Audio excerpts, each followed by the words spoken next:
ഇസ്രായേലിന് കടുത്ത മുന്നറിയിപ്പുമായി ഇറാന്റെ പരമോന്നത നേതാവ് അയത്തുള്ള അലി ഖമേനി. ആവശ്യമെങ്കിൽ ഇസ്രായേലിനെ വീണ്ടും ആക്രമിക്കുമെന്ന് ഖമേനി പറഞ്ഞു. എല്ലാ മുസ്ലിം രാജ്യങ്ങളും സ്വയം പ്രതിരോധ സംവിധാനം ശക്തമാക്കണമെന്നും ഖമേനി ആഹ്വാനം ചെയ്തു. അമേരിക്കയെ പേപ്പട്ടിയെന്നും ഇസ്രായേലിനെ രക്തദാഹി എന്നുമായിരുന്നു ഖമേനി വിശേഷിപ്പിച്ചത്.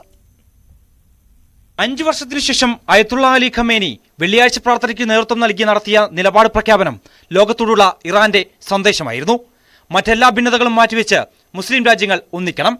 മുസ്ലിം രാജ്യങ്ങൾക്ക് നേരെയുള്ള ആക്രമണമായി കണ്ട് ഇസ്രായേലിനെ പ്രതിരോധിക്കാൻ സജ്ജമാവണം. ഹിസ്ബുള്ള നടത്തിയ ആക്രമണങ്ങൾ ഇറാന്റെ അംഗീകാരത്തോടെയാണ്.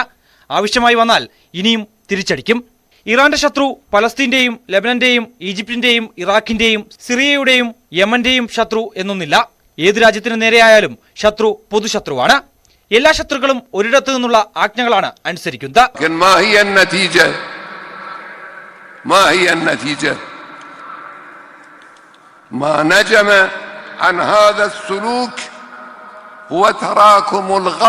ഇസ്രായേലി ആക്രമണത്തിൽ കൊല്ലപ്പെട്ട ഹിസ്ബുള്ള നേതാവ് ഹസൻ നസ്രള്ളയ്ക്ക് അന്ത്യാഞ്ജലി അർപ്പിക്കാനും ഖമേനി ആഹ്വാനം ചെയ്തു. പലസ്തീന്റെ മണ്ണ് കൈവശപ്പെടുത്തുകയും അവിടെയുള്ളവരുടെ ജീവിതം നശിപ്പിക്കുകയും ചെയ്ത ഇസ്രായേലിനെതിരെ നിലനിൽക്കാനുള്ള അവകാശം പലസ്തീനുണ്ട്. അത് നീതിയുക്തമാണ്. ശക്തമായ മുന്നറിയിപ്പ് നൽകുമ്പോഴും ഇറാന്റെ തുടർ നീക്കം എന്തെന്ന് വ്യക്തമാക്കാൻ ഖമേനി തയ്യാറായില്ല. ഇറാന്റെ രാഷ്ട്രീയ നേതൃത്വവും സൈനിക നേതൃത്വവും ഉചിതമെന്ന് തീരുമാനിക്കുന്ന സമയത്ത് തിരിച്ചടി ഉണ്ടാകുമെന്ന് മാത്രമാണ് ഖമേനി പറഞ്ഞുവെക്കുന്നത്. International desk, news 18.